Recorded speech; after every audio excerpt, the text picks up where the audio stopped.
The Moroccans are a fiercely proud race, proud of their lineage and proud of their independence. But then, it's quite natural, given the fact that the Moroccans had to secure their freedom after many hard fought and bloody battles. On the Independence Day, Morocco sees an absolute outpouring of joy and celebration. But first, let me mention that Moroccans have always felt rich with the diversity of civilizations through all the centuries have passed. We are truly proud of all the powerful tribes that ruled Morocco, from Al-Idrisiyin, Al-Murabitin, Al-Muwahidin, Al-Mariniyin, Al-Sa'diyin, and Alawiyin. History. History will always recall the power of Sadians, who stopped the Ottoman expansion and eventually who fought Portuguese in South, till the death of King Ahmed in the early 17th century. The Sadians' power fell apart and allowed the Alawis to take control under the Sultan Moulay Ismail. Indeed, the Alawis kept control for over 2 centuries, but during the 19th century, Morocco became increasingly dependent on France. In 1912, Morocco has become officially a Franco-Spanish protectorate, but with the Alawi Sultan chosen by the French. Geographically, the French controlled the central and southern areas, while the Spanish occupied the north. Tangiers was an international zone and Rabat the capital. During this time, the Franco-Spanish influence resulted in roads, railways, and schools, and many towns were built beside the old. But the Second World War has played a big role of destruction and weakened the position of France, while there were a strong resistance movement for independence. The French exiled the Sultan Mohammed V to Corsica, but it only succeeded in strengthening the independence movements from north to south.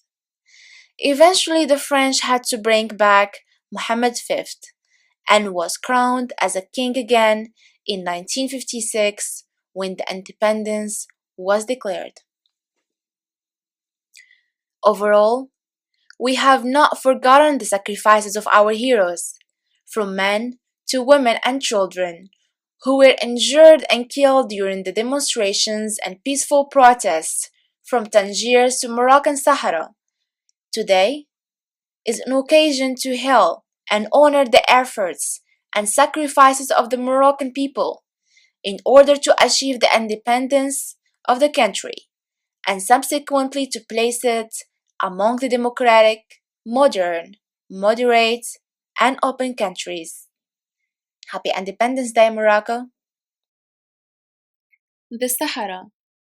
Sahara is a Moroccan land across generations from father to son, and we cannot deny what has been historically confirmed. The Sahara is a Moroccan territory, and the entire world will eventually have to admit this truth. Because historical facts prove it, and a right remains a right even if injustice attempts to trample it. When Morocco received its independence in 1956, the decolonization procedure with France and Spain took a different process. From France, Morocco recovered all territories which were under the protectorate in 1956. The process this time was different with Spain, since the territories under its protectorate were distributed between the north, the center, and the south. Recovery was achieved gradually. The north and Tangier in April 1956, Tantan and Tarfaya in 1958, Sidi Ifni in 1969, and Sahara in 1975. The latter was recovered after the Green March, which constituted a symbiosis between the Alawi throne, the Sahrawi populations, and all Moroccan people. However, few rebellions declared their unsatisfaction with the power division around the region, while our fellow neighbors were more eager to intervene with this internal issue. Eventually, these rebellions were dragged to Tindouf, where Algeria created camps for them under poor promises and poor conditions. People who sympathize with the Polisario today often claim that Morocco is illegally occupying the Sahara since 1975. They claim that Polisario is fighting for their independence and that Algeria supports the Polisario because the principle of self-determination is one of the tenets of its foreign policy. The truth is far away from these claims.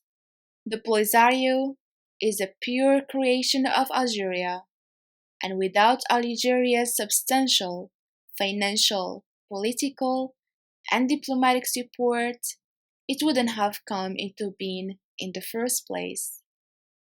Moreover, to say that a country is under occupation implies the existence of that country before it was occupied by any foreign country. Yet, the Sahara had never existed as a country, but has always been part of Morocco and part of its people before that period. And since 1957, the only country that laid claim to this territory was Morocco. Today, we say if our borders yesterday reached from Libya to Mauritania, it is ironic today to rip off Morocco from its Sahara. Happy 48th Green March.